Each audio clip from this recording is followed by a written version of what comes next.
Hello, and welcome to the About Healing podcast, a show created for those on or awakening into their spiritual journeys, and who are ready, wanting, and learning how to heal themselves. I am your host, About Healing medium and certified spiritual healer, Sheree Buckman. It is my purpose to guide others to the path of self-healing and to inspire those on their spiritual journeys in finding their truths. Join me as I share my experience and unfiltered perspective in healing, as well as the incredible wisdom of the loving energy that guides us. Let's begin.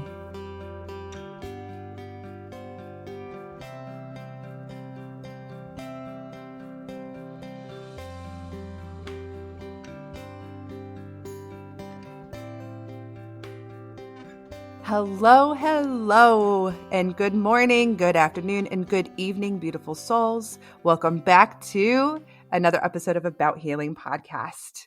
Hello, Copper. Hello, Miss Sheree. Hi. Are you ready for today? This is a great topic. Oh, you know what? I really am. I have so much to say about this topic, which of course I'm going to get in just a second. But before I do that, yeah, I stalled because I feel like I really wanted to talk to you some more or ask you a question. But then it's like, no, just jump in. Because I like Copper voice. And people are really enjoying your voice, by the way. People are telling me this. I'm a damn delight. I'm just going to say it. People are... Sheree's like, yeah, sure. No, I got sidetracked in a thought and I wasn't meaning it that way. I mean, no, truly you are. I know you are. I need you to know that you are. But no, people are... I'm getting compliments. Like people will call me or write to me or telling me how much they're enjoying it. And then they'll be really excited. And then in Copper, and they get so excited. And you're becoming this little celebrity, which is interesting. They're just so excited. They're telling me they're so excited about you. So I think it's adorable. So again, if anybody wants to meet Copper, come out to the retreat. Yeah, I'll be there. I will be there. You can see this beautiful face and be in her energy. And best of all, you're going to hear her talk a whole lot more and I will not squash her thunder. And then she can entertain us all with her beautiful energy and witty humor and maybe our banter. Who knows if that, I'm sure that'll happen, please. Anyway. I'm going to walk in a room and all those light workers going to be like, ooh. This girl needs work. I don't know why I'm laughing so hard. Because I'm laughing at it. Maybe. But I think, here's the funny part. Because you're saying this, and I'm not saying that people are going to be like deterred from your energy because, honey, I love you and you're amazing and you're a bright light. You may sometimes put on a very dense shell because that's your protection and you're in that mode and that's okay. However, but it's also the point of the topic today too, because everyone's an empath, right? Well, but I say that because, I have never met a light worker that hasn't looked at me and gone, that's interesting. Like, no, it's always in a very positive light. But I hope so. Like, oh, that's so interesting. I don't even have to open my mouth. Oh, I'm like, that is interesting. That's a conversation for another day. We're going to go deep into that another day. Maybe we'll have an episode and just analyze Copper. Go for it. That's not analyzing them, by the way. That would be a healing moment. And but thank you. What a fantastic way to open up this episode too. Yeah. Because honestly, because light workers are empaths. And so it is important to understand what that is. And so that's interesting that you're putting it out there like, ooh, people be like, ooh, you got stuff going on. First of all, we all do. And we can all feel that within each other. Even us as empaths and light workers, we got our own stuff too.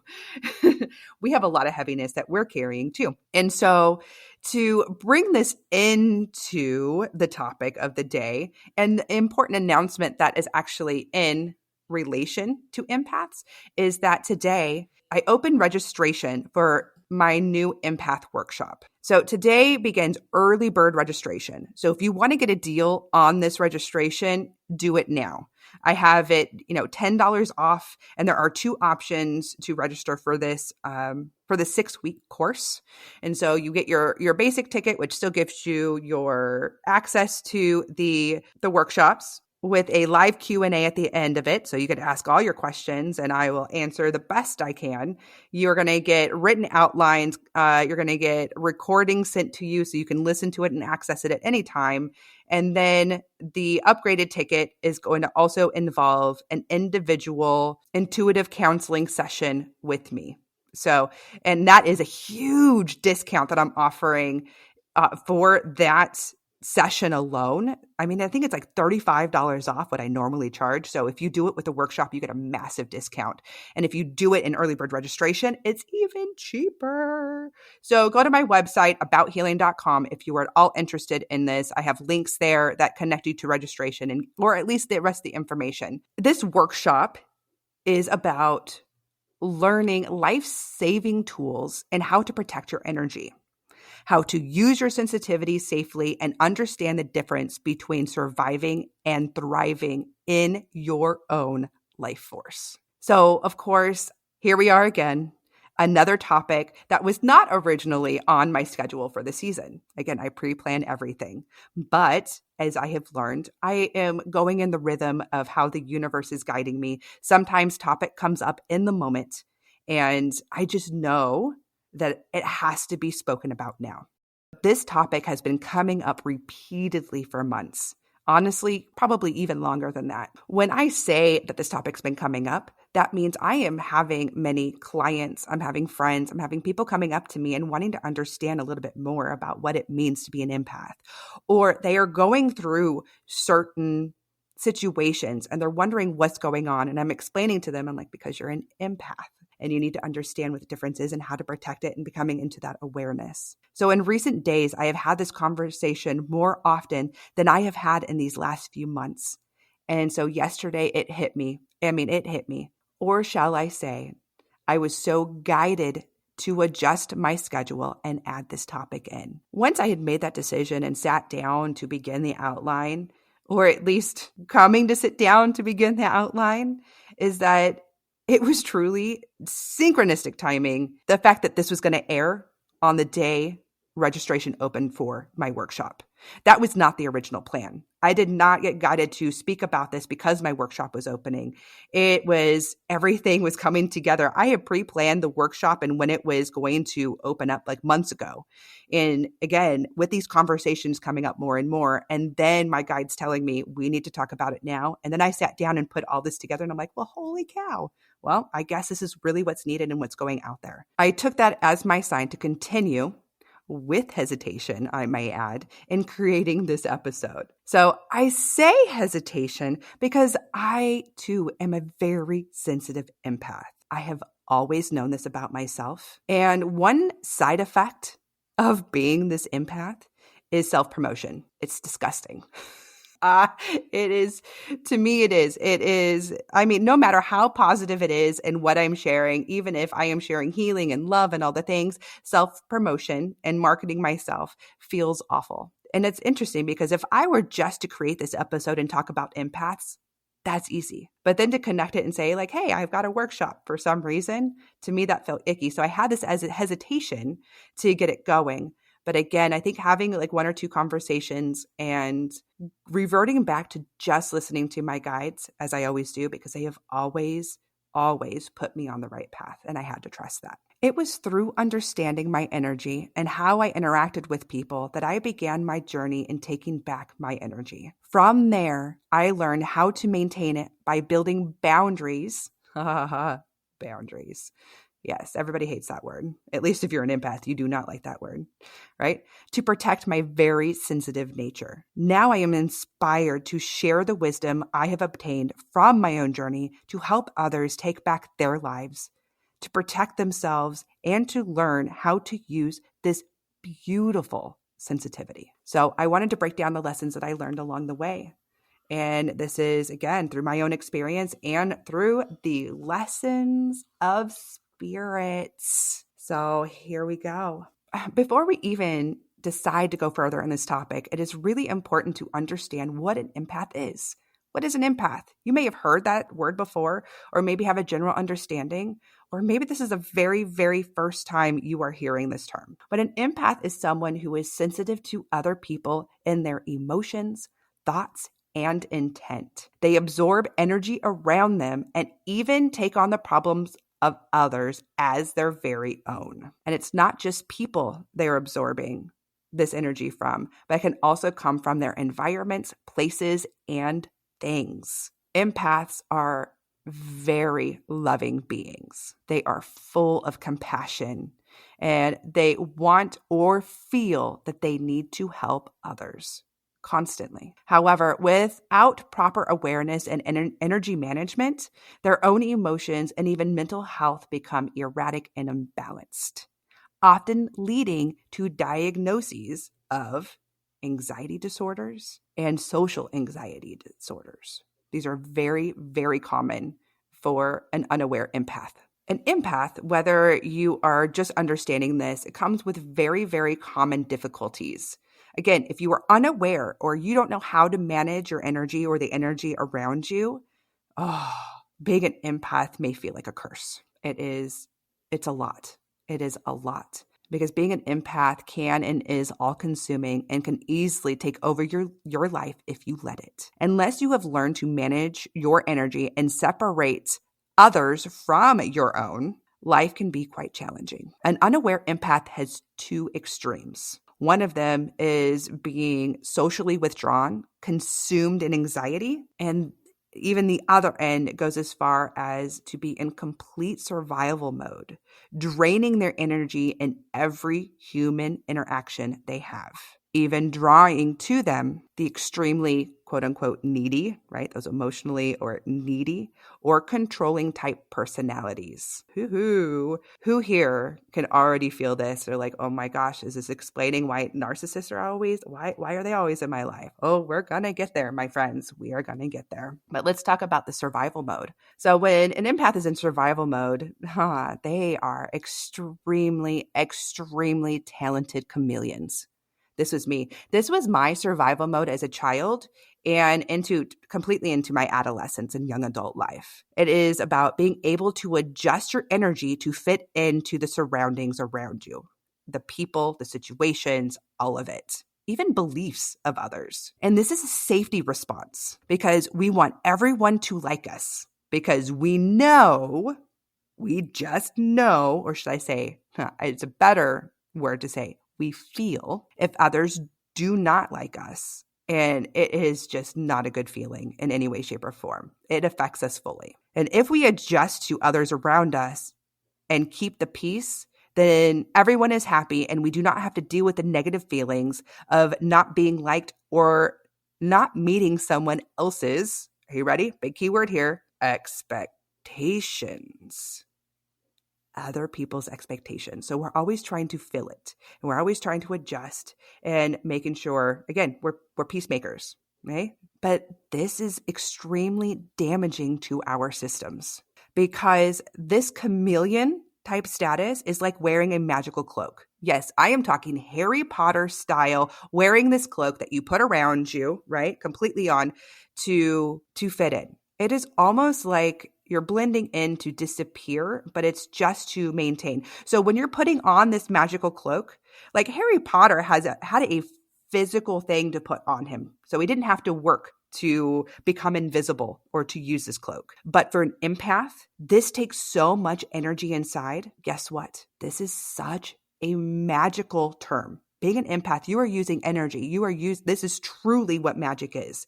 You are a magical being and you are adjusting energy to fit in because this requires an abundance of energy to maintain a persona that is not your own. So you're constantly in and you're adjusting, right? You're in there and adjusting. And as people are talking and as you're feeling and in tune with everyone around you, you are adjusting it's everything. You're adjusting what you say, how you look to others and how it's coming off. And if you say something and someone reacts, you're trying to fix it. So you're automatically looking and you're oh my goodness, it is constant, which leaves you drained. you have nothing left to give, and you find yourself actually starting to come into illness and or with physical ailments. So for me as a personal example, this would happen all the time. So I get chameleon. That was my survival mode I did for a huge portion of my life.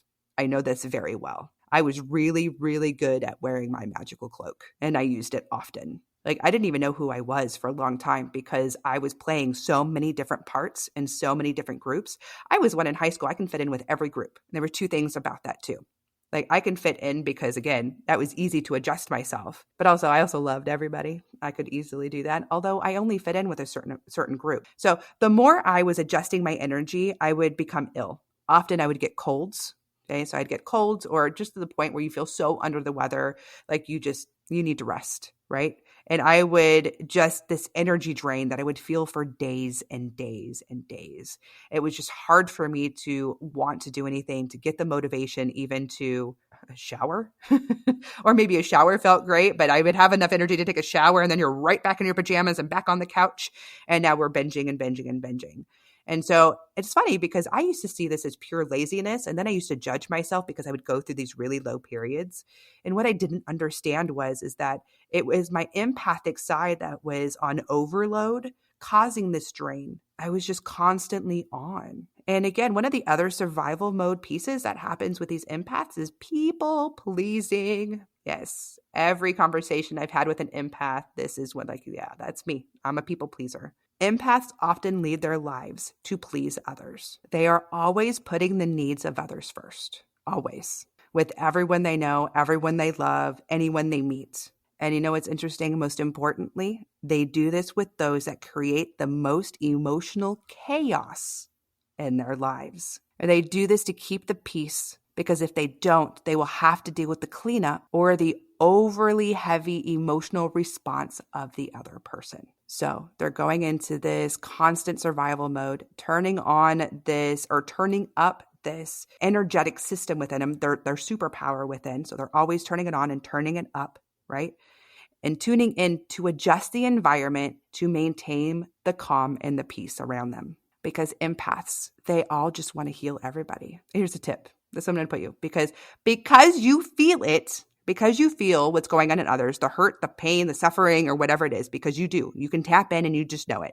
But because you feel it, it does not mean you are to fix it. This is probably one of the biggest tips I'm going to give you as an empath. It is not yours to fix. The most healthy healing act you can do as an empath for other people and for yourself is to give it back. Give back the emotion, give back the energy, give back the feelings, all of it. We are not meant to heal or fix everyone. By taking responsibility for somebody else's emotions, something we can and will never have control over, you are not allowing this other person to learn how to manage their own stuff. It's the enabler. And this brings up that metaphor. And if you, just to connect it even further, it's the metaphor of you can give a man a fish to feed him for a day, or you can teach a man to fish and feed him for a lifetime. That is what I mean in giving it back. It is not yours to do. Creating boundaries, learning to say no to others, or even wanting to be at social engagements are very hard for empaths because they are so connected to others' emotions and needs. Most especially the narcissists and emotionally, I guess, quote unquote, broken. And what I mean by that, we're talking about the perpetrators, the ones that hurt others. These empaths, they see everyone's potential. They see this inner light within them, right? We see the light, we see the potential. But this is also the empath's blind spot. They have massive blind spots because they do not notice, or they choose not to see, or they just cannot see the willingness of others to actually change or to do the work themselves. We never take that into account because all we do is we see and we want to fix. We see and we feel and we want to fix, or we take it all in. I'm going to take it for you. I'm strong enough. I can do it. But that's not true. And it's not healthy. And that's not what we're supposed to be doing as empaths. So if for a moment, even with me speaking about this, and you're still kind of wondering, I wonder if I'm an empath. Let me ask you a few questions. Do you ever feel overwhelmed being in crowds of people? I mean, does it make you feel drained? Does it make you feel gross? Do you feel just all consumed after being around a crowd or a group of people? Do you suddenly feel angry walking past someone else's argument? So maybe in one moment you are happy and doing wonderful, and then the next, for no reason, and you have no idea why, all of a sudden your mood completely changes, but nothing actually happened to you. Can you tell if someone is lying? Like when you can tell if their words do not match the intention? Are you known or described as being overly sensitive or extremely emotional? Do you suffer from extreme anxieties, especially around other people? Are you a pushover?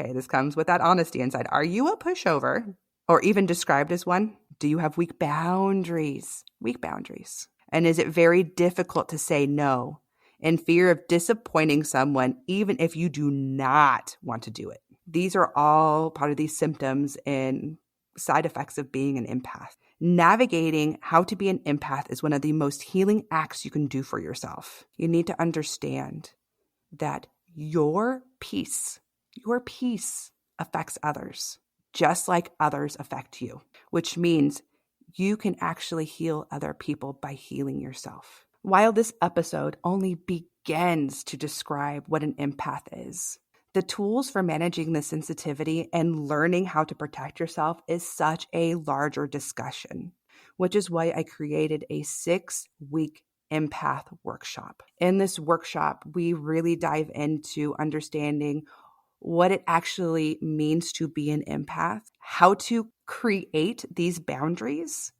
how to protect your energy, and how to turn your sensitivities into an actual superpower, and so much more. This is a powerful workshop, and I know it because I've broken it down to the things that I've learned. These are all things that I have done myself, the things that I do on a constant daily basis.